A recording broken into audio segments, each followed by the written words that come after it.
மகாராணா பிரதாப் 10 ரூபாய் நாணயம் என்பது அவரது 475வது பிறந்த நாளை கொண்டாடும் வகையில் 2015ஆம் ஆண்டு இந்தியாவால் வெளியிடப்பட்ட ஒரு இரு உலோகம், அதாவது செம்பு நிக்கல் மையத்தில் அலுமினியம் வெண்கல வளையம் வெளிப்புறத்தில் உள்ள புழக்கத்தில் உள்ள நினைவு நாணயம் ஆகும். இந்த நாணயத்தின் முன்புறம் அசோகத்தூண், சங்கம், 10 ரூபாய், பாரத் இந்தியா என்று அச்சிடப்பட்டுள்ளது. பின்புறம் கீழே ஆண்டுடன் கூடிய மகாராணா பிரதாப்பின் மார்பளவு சிலை உள்ளது. இது கொல்கத்தா மற்றும் மும்பை ஹைதராபாத் என்ற பல்வேறு நாணயச்சாறுகளில் தயாரிக்கப்படுகிறது. புகழ்பெற்ற ராஜபுத்திர ஆட்சியாளர்களின் வீரத்தையும் மரபையும் கொண்டாடுகிறது இந்த நாணயம். சேகரிப்பாளர்களுக்கு இந்த நாணயங்கள் மற்றும் வரலாற்று ஆர்வலர்களிடையே பிரபலமாக உள்ளன. அவை இந்திய பாரம்பரியத்தின் குறிப்பிடத்தக்க பகுதியாக கருதப்படுகிறது. இந்த நாணயத்தில் ஆனிவர்சரி ஆஃப் மகாராணா அப்படின்னு சொல்கிற இடத்துல ஆனிவர்சரி ஆஃப் அந்த இயர் 2015, அந்த ஹைதராபாத்தோடைய ஸ்டார், மின்ட் அதெல்லாம் மறைஞ்ச மாதிரி அது உள்ளதுனால இது மின்ட் எரர் உள்ள காயின். அதனால் இதோட மதிப்பு இன்னும் அதிகமாக உள்ளது.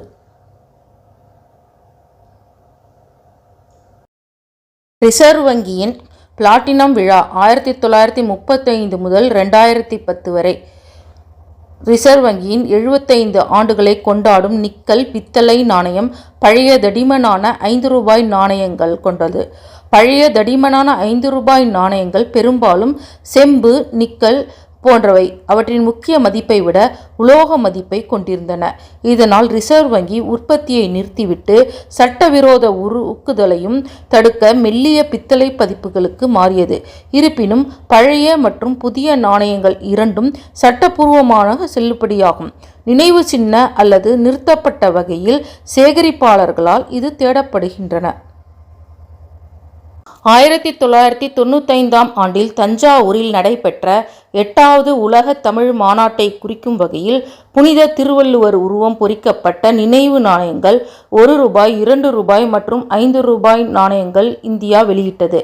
அதன் பின்புறத்தில் அவரது உருவப்படம் ஹிந்தி, ஆங்கிலத்தில் கல்வெட்டுகளுடன் இடம்பெற்றிருந்தன. தமிழ் கலாச்சாரம் மற்றும் இலக்கியத்தை கொண்டாடும் வகையில் பம்பாய், ஹைதராபாத் மற்றும் நொய்டா போன்ற பல்வேறு இந்திய நாணயசாலைகளில் இவை அச்சிடப்பட்டன. உலோகம் குப்ரோ நிக்கல், அதாவது தாமிரமும் நிக்கலும் கலந்ததாகும். இதன் முன்புறம் Ashoka pillar, lion capital, Bharat India, சத்தியமேவ ஜெயத்தே என்று அச்சிடப்பட்டிருக்கும். பின்புறம் 1995 8வது உலக தமிழ் மாநாடு மற்றும் இருமொழி கல்வெட்டுகளுடன் கூடிய புனித திருவள்ளுவர் எழுத்தின் உருவப்படம் இடம்பெற்றிருக்கும். இது அச்சிடப்பட்ட நாணயசாலைகள் பம்பாய், ஹைதராபாத் மற்றும் நொய்டா. இந்த நாணயங்கள் சேகரிப்பாளர்களுக்கும் தமிழ் பாரம்பரிய ஆர்வலர்களுக்கும் குறிப்பிடத்தக்க நாணயவியல் பொருட்களாகும். சத்ரபதி சிவாஜி 1999 என்ற நாணயம் செம்பு நிக்கலால் ஆன ஒரு நினைவு இந்திய 2 ரூபாய் நாணயமாகும். இதன் பின்புறத்தில் அவரது மார்பளவு சத்ரபதி சிவாஜி 1999 மற்றும் முன்புறத்தில் அசோகத்தூண் இடம்பெற்றுள்ளது. இது மராட்டிய மன்னரை கௌரவிக்கும் வகையில் இந்திய குடியரசால் வெளியிடப்பட்டது. இதன் உலோகம் செம்பு மற்றும் நிக்கல். இந்த நாணயங்கள் நாணயவியல் நிபுணர்களால், அதாவது நாணய சேகரிப்பாளர்களால் சேகரிக்கப்படுகின்றன.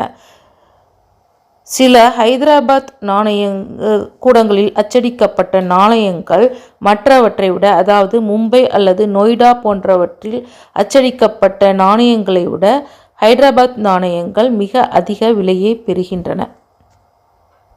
மீன்பிடி என்ற எழுத்துடன் கூடிய 1986ஆம் ஆண்டு இந்திய 50 பைசா நாணயம் உலக உணவு தினத்தன்று, அதாவது அக்டோபர் 16, நாட்டின் மீன்பிடி தொழிலை ஊக்குவிப்பதற்காக வெளியிடப்பட்ட ஒரு நினைவு நாணயமாகும். இது செப்பு நிக்கலால் ஆனது. அசோகத்தூண் முன்பக்கமும் மீன்பிடி இழுவை படகு மற்றும் மீனவர் ஆகியவற்றை பின்புறமும் கொண்டிருக்கிறது. இது பம்பாய், ஹைதராபாத் மற்றும் கொல்கத்தாவில் அச்சிடப்பட்டது. சில அரிய மியூல் பிழை பதிப்புகளும் உள்ளன. இதனால் அவை சேகரிக்கக்கூடியவையாக மாறுகின்றன. 1985ஆம் ஆண்டு இந்தியாவிலிருந்து வந்த 50 பைசா நாணயம். இது செம்பு நிக்கல் கலவையால் செய்தது. சுமார் 5 கிராம் உள்ளது. நாணயக்குறிகளை அடையாளம் காண தேதிக்கு கீழே நாணயக்குறிகள், அதாவது வைரங்கள், நட்சத்திரங்கள் அல்லது கல்கத்தாவிற்கு C என்று எழுதியிருக்கும், மும்பைக்கு M, ஹைதராபாத்திற்கு H அல்லது டேகுவிற்கு எதுவும் இல்லை என்று இருக்கும். இதை வைத்து அடையாளம் காணலாம். 1982ஆம் ஆண்டு இந்திய 2 ரூபாய் நாணயம் புதுடில்லியில் நடைபெற்ற 9வது ஆசிய விளையாட்டுப் போட்டிகளை நினைவு கூறும் வகையில் வடிவமைக்கப்பட்டுள்ளது. இதில் ஜந்தர் மந்தர் ஆய்வகம் மற்றும் பின்புறத்தில் சூரியன் 9வது ஏசியன் கேம்ஸ் என்று ஆங்கிலத்திலும், நவம் ஆசியாயி கேல் என்று ஹிந்தியிலும் மற்றும் முகப்பில் அசோக சிங்கம், அதனுடைய மதிப்பு இடம்பெற்றுள்ளது. இது செம்பு நிக்கலால், அதாவது 8.1 கிராம் மால் செய்யப்பட்டு பம்பாய், கல்கட்டாவில் நாணல் விளிம்புடன் அச்சிடப்பட்டது. இது முதல் இந்திய 2 ரூபாய் நாணயமாகவும் விளையாட்டு நாணயவியலுக்கான பிரபலமான சேகரிப்பாளர்களின் பொருளாகவும் மாறியுள்ளது. சர்தார் வல்லபாய் படேல் 2 ரூபாய் நாணயம் செம்பு நிக்கலாலான ஒரு நினைவு நாணயமாகும். சுதந்திர இந்தியாவின் முதல் துணை பிரதமரும் உள்துறை அமைச்சருமான சர்தார் வல்லபாய் படேலின் பாரம்பரியத்தை நினைவு கூறும் வகையில் 1996ஆம் ஆண்டு இந்த நாணயம் வெளியிடப்பட்டது. இதன் மதிப்பு சேகரிப்பாளர்களுக்கு பொதுவாக அதன் நிலை மற்றும் நாணயக்குறியை பொறுத்து சுமார் 50 முதல் 600 ரூபாய் வரை இருக்கும். குறிப்பிட்ட பிழைகள் அல்லது புழக்கத்தில் இல்லாத நிலையில் உள்ள நாணயங்கள் அதிக விலைகளை பெறலாம். சில பிழை நாணயங்கள் சுமார் 891 ரூபாய்க்கு பட்டியலிடப்பட்டுள்ளன. முன்பக்கம் அசோக சிங்க சின்னத்தை கொண்டுள்ளது. அதன் சுற்றளவில் ஆங்கிலத்தில் இந்தியா மற்றும் ரூபீஸ் மற்றும் இந்தியில் பாரத் மற்றும் ரூபாயே என்ற வார்த்தைகளும் உள்ளன. சின்னத்தின் கீழே சர்வதேச எண்களில் 2 என்ற மதிப்பு காட்டப்பட்டுள்ளது. பின்புறம் மையத்தில் சர்தார் வல்லபாய் படேலின் உருவப்படமும் அதன் கீழ் வெளியிடப்பட்ட ஆண்டும் உள்ளது. சர்தார் வல்லபாய் படேல் என்ற புராண கதை ஆங்கிலம் மற்றும் இந்தியில் சுற்றளவில் இடம்பெற்றுள்ளது.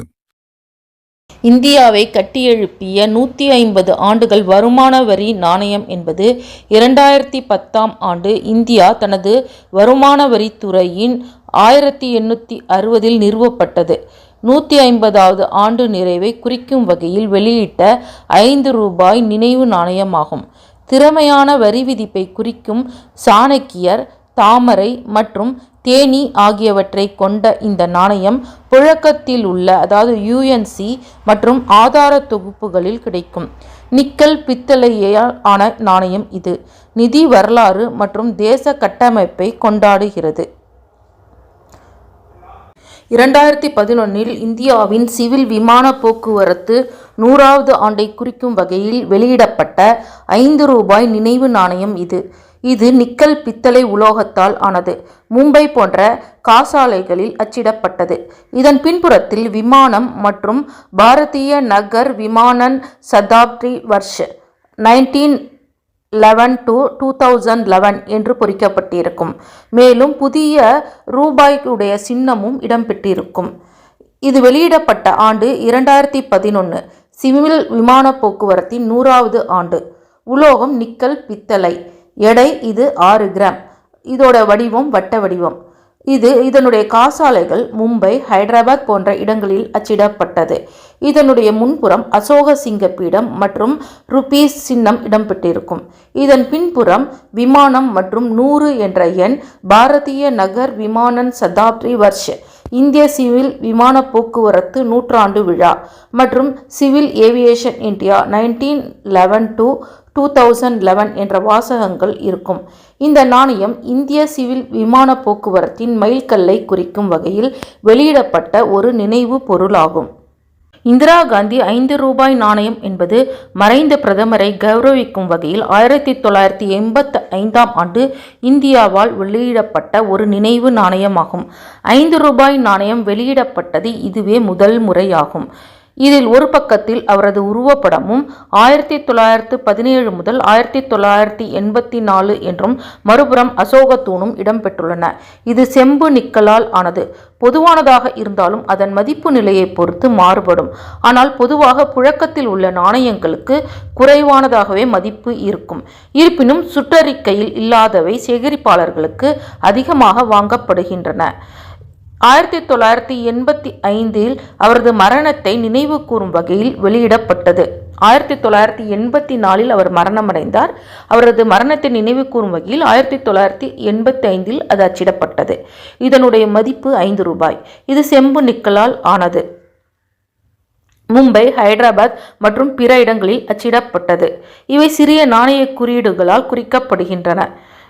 ஒரு புழக்கத்தில் உள்ள நாணயம் இந்தியாவில் 50 ரூபாய் முதல் 100 ரூபாய் அல்லது அதற்கு சற்று அதிகமாக மட்டுமே மதிப்புடையதாக இருக்கலாம். ஆனால் புழக்கத்தில் இல்லாத யுஎன்சி அல்லது உயர்தர நாணயங்கள் சேகரிப்பாளர்களுக்கு அதிக விலைக்கு விற்கப்படலாம். சில சமயங்களில் சர்வதேச சந்தைகளில் $5 முதல் $15 அமெரிக்க டாலர் அல்லது அதற்கும் அதிகமாக விற்கப்படலாம். இந்தியாவில் 5 ரூபாய் நாணயம் வெளியிடப்பட்டது இதுவே முதல் முறை. இது அதன் வரலாற்று ஆர்வத்தை அதிகரித்தது. ஆனால் எல்லா சூழ்நிலைகளும் அதை இயல்பாகவே அரிதாக மாற்றப்படவில்லை.